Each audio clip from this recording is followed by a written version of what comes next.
आज समाजवादी पार्टी के मुखिया अखिलेश यादव ने एक रिएक्शन दिया है दो आतंकवादियों की गिरफ्तारी का। दोनों अलकायदा के हैं, मिनहाज अहमद और मसीरुद्दीन। अलकायदा जानते हैं किसका है? ओसामा बिन लादेन का, जिसको अमेरिका ने पाकिस्तान में मार दिया था। अल जवाहिरी का भी पता नहीं है, वो शायद जिंदा है। अलकायदा वो है जो सीरिया और इराक में लड़ रहा है, अफगानिस्तान में लड़ रहा है, और वो आतंकवादी हैं जिन पर आज अखिलेश यादव ने कहा है कि एटीएस पर मुझे विश्वास नहीं है। मैं एटीएस को बधाई देता हूं। मैं अखिलेश जी के व्यथा समझ सकता हूं। वोट बैंक की राजनीति की तरह यह पार्टी हमेशा जिहादियों के साथ रही है। उसका प्रमाण है 26 जनवरी 93 में एसएसपी मेरठ था, पीएसी पिकेट पर हमला हुआ था, काल हुआ था। 26 जनवरी मुसलमान ना मनाए, मुसलमानों ने मनाया, मैं भी गया था। जैसे मैं घर आया धमाका हुआ, पीएसी पिकेट पर हमला हुआ। गाजियाबाद 41 बटालियन के हवलदार शर्मा मारे गए, कई लोग घायल हुए। दंगा होते होते बचा। पहली बार प्रदेश में RDX, Chinese grenade, Chinese plastic grenade बरामद हुए। 5-6 आतंकवादियों के खिलाफ चार्जशीट लगी। नेताजी 93 में पावर में आते हैं। 94 में इन्होंने अपनी तुष्टीकरण की निकृष्ट लेवल पर जा करके आतंकवादियों के केस वापस ले लिए थे। फिर अदालत ने वापस नहीं होने दिया, और फिर मैं डीआईजी आगरा था। 95-96 में गवाही देने गया था, सबको आजम कारावास हो गई। अखिलेश जी 23 नवंबर 2007 को यूपी के लखनऊ, फैजाबाद, बनारस की कचहरियों में हमले हुए थे। 15 लोग मारे गए, जिसमें काफी वकील थे। और उस समय ये लश्कर तैयबा का जो संगठन था, उससे संबंधित था हुजी, उसके आतंकवादियों ने किया था।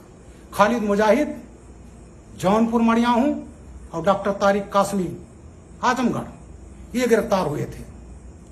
आजम खां जैसे समाजवादी पार्टी सरकार आई, खुलेआम अखिलेश यादव और आजम खां देते रहे कि जो जेल में मुसलमान बंद हैं उनको हम वापस निकालेंगे। बात हिंदू मुसलमान की बात नहीं है। जो अपराध करता है वो अपराधी है, चाहे वो हिंदू हो चाहे मुसलमान हो। और उसी तहत इन्होंने आतंकवादियों के केसेस निकालना चाहे। बाराबंकी में जो गिरफ्तारी खालिद मुजाहिद तारिक कासमी की हुई, उसको अखिलेश जी ने वापस ले लिया था। फिर अदालत ने वापस नहीं होने दिया। इसी बीच में खालिद मुजाहिद तारिक कासमी फैजाबाद कोर्ट में गए, लौट रहे तो रास्ते में लू से खालिद मुजाहिद मर गया।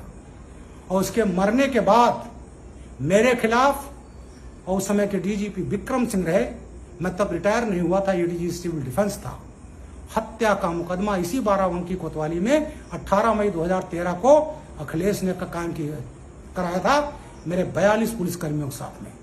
ये मैसेज दिया कि इनकी हिम्मत कैसे हो गई हमारे प्यारे आतंकवादियों को गिरफ्तार करने की। उस केस को भी अदालत ने वापस नहीं होने दिया।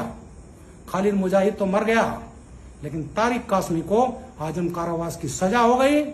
लखनऊ ब्लास्ट में हो गई, अयोध्या जो कचहरी में हुआ था उसमें ब्लास्ट हो गई, और गोरखपुर में इन्होंने मई में ब्लास्ट किया था 2007 में, उसमें भी आजम कारावास की सजा हुई। तो ये बेचारे आतंकवादी पालने वाले, जिहादी पालने वाले, अपराधी पालने वाले, तो इस पार्टी के डीएनए में है गुंडई। और अपने वोट बैंक के लिए, ये तुष्टीकरण के लिए किसी हद तक राजनीति पर, किसी उस पर जा सकते हैं। PFI, popular front of India, सभी जानते हैं। लखनऊ में जो सीए पर बवाल हुआ, दिल्ली में हुआ, मेरठ में हुआ, उन सब जगहों पर इन लोगों ने बवाल किए। पीएफआई उसके पीछे थी, उसका पॉलिटिकल संगठन था। वो 2012 में वो भी चुनाव लड़ रहा था, बैंड नहीं है, और अखिलेश जी के फेवर में बैठ गया था। और वही पीएफआई, जितने बड़ी बड़ी घटनाएं हुई, इन सब का संबंध आतंकवादियों से है। और वो सब भी समाजवादी लोगों का पूरा संरक्षण पात्र है। 2012 से 17 अखिलेश सरकार रही उत्तर प्रदेश में, और यहां आतंकवादी दिल्ली स्पेशल पुलिस ले जाती थी, एनआईए ले जाती थी। लेकिन इनके कार्यकाल में कोई भी आतंकवादी, अरे जब डीजी के खिलाफ मुकदमा कायम करोगे, रिटायर्ड डीजी के खिलाफ करोगे, एसपी के खिलाफ करोगे, तो किस इंस्पेक्टर, किस मातहत की हिम्मत है कि वो आतंकवादियों के खिलाफ मुकदमा करे। यही हमारी एटीएस में चीफ रहा हूं 4.5 साल, इसको डिफंक्ट कर दिया अखिलेश यादव ने। और आज जो है जब एक बहुत अच्छा काम हुआ है तो माननीय अखिलेश यादव जी कह रहे हैं अपने वोट बैंक, अपने वोट को तुष्ट करने के लिए हमें विश्वास नहीं है, शर्म आनी चाहिए।